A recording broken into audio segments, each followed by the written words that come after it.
بسم اللہ الرحمن الرحیم۔ ناظرین محترم، السلام علیکم ورحمۃ اللہ وبرکاتہ ومغفرتہ۔ آپ دیکھ رہے ہیں پروگرام مسائل شرعیہ۔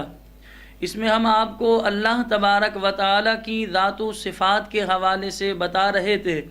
پہلے ہم آپ کو اللہ تبارک و تعالی کی ذات و صفات کے حوالے سے کچھ مسائل بیان کر چکے ہیں۔ یہ آپ ہمارا دوسرا پروگرام دیکھ رہے ہیں اللہ تبارک و تعالی کی ذات و صفات کے حوالے سے۔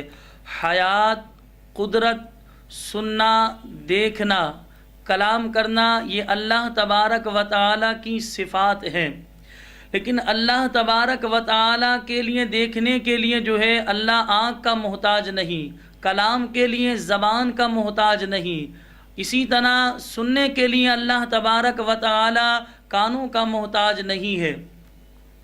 اللہ تبارک و تعالی یہ جو ہے علماء فرماتے ہیں یہ اجسام ہے، اللہ تبارک و تعالی اجسام سے پاک ہے۔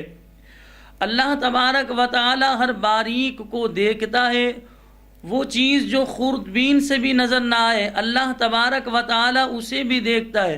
اللہ تبارک و تعالی موجود کو بھی دیکھتا ہے۔ اسی طرح انسان چھپ کر گناہ کرے اللہ تبارک و تعالی اسے بھی دیکھ رہا ہوتا ہے۔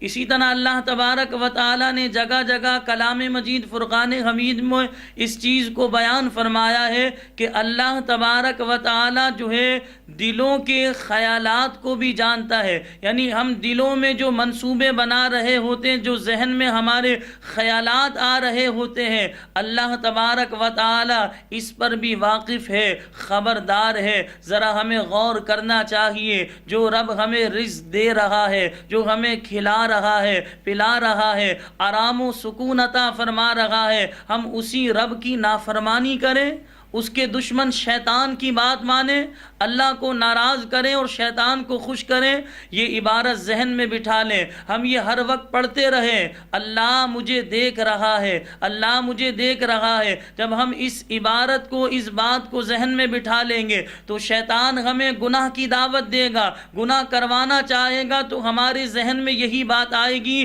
کہ میرا خالق و مالک مجھے دیکھ رہا ہے، میرا پیدا کرنے والا مجھے دیکھ رہا ہے۔ جب ہمارے ذہن میں یہ خیال آئے گا تو ہمارا ضمیر ہمیں جھنجھوڑے گا کہ جس رب نے ہمیں کھلایا، پلایا، آرام و سکون دیا، ہم اس رب کی نافرمانی کریں۔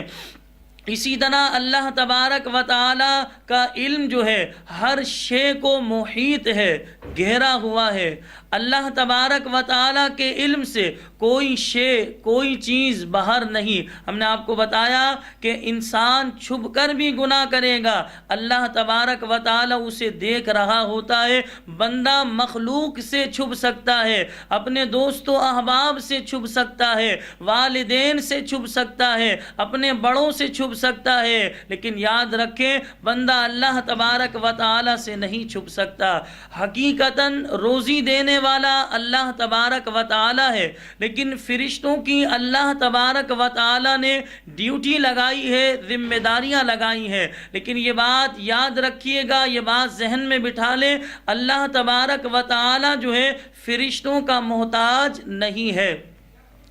اللہ تبارک و تعالی نے ہر بھلائی برائی جو ہے انسان کے مقدر فرما دی، جیسا ہونے والا تھا، جو جیسا کرنے والا تھا اللہ تبارک و تعالی نے انسان کی تقدیر میں لکھا۔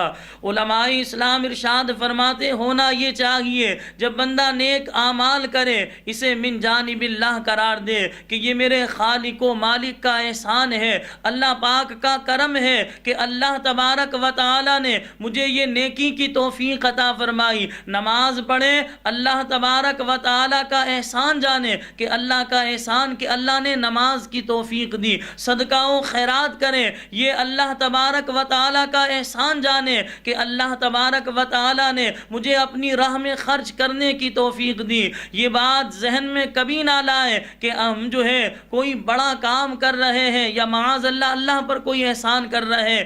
یاد رکھیں نماز پڑھ کے یا صدقہ و خیرات کر کے یا دیگر نیک اعمال کر کے ہم اللہ پر احسان نہیں کرتے، بلکہ اپنے نفع کے لیے، اپنے فائدے کے کے لیے کرتے ہیں۔ اسی طرح انسان اگر برا کام کرے تو شامت نفس قرار دے کہ یہ میرے نفس کی وجہ سے یہ مجھ سے گناہ ہوا ہے، یہ غلطی ہوئی ہے۔ لیکن آج لوگوں نے اس کا برعکس کر دیا کہ انسان گناہ کرتا ہے تو من جانب اللہ قرار دیتا ہے کہ اللہ نے میری یہ تقدیر میں لکھا تھا، اللہ نے میری قسمت میں لکھا تھا۔ اور نیک اعمال کرے تو انسان فخر سے کہتا ہے یہ میرا کارنامہ ہے، یہ میں نے کیا ہے، یہ نیکی میں نے کی ہے، یہ نیک عمل میں نے کیا ہے۔ تو ہمیں چاہیے کہ ہم نیک اعمال کر کے من جانب اللہ قرار دیں کہ اللہ نے مجھے توفیق دی، میں نے یہ نیک کام کیا۔ اور برائی سرزد ہو جائے بشری تقاضے کی وجہ سے تو شامت نفس قرار دیں۔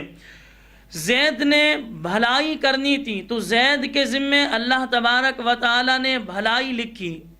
عمر نے برائی کرنی تھی، اللہ تبارک و تعالی نے اس کی تقدیر میں برائی لکھی۔ جیسے یزید نے امام عالی مقام امام حسین رضی اللہ تعالی عنہ کو شہید کرنا تھا، تو لہذا امام عالی مقام امام حسین رضی اللہ تعالی عنہ کا قاتل جو ہے یہ یزید پلید ہوا۔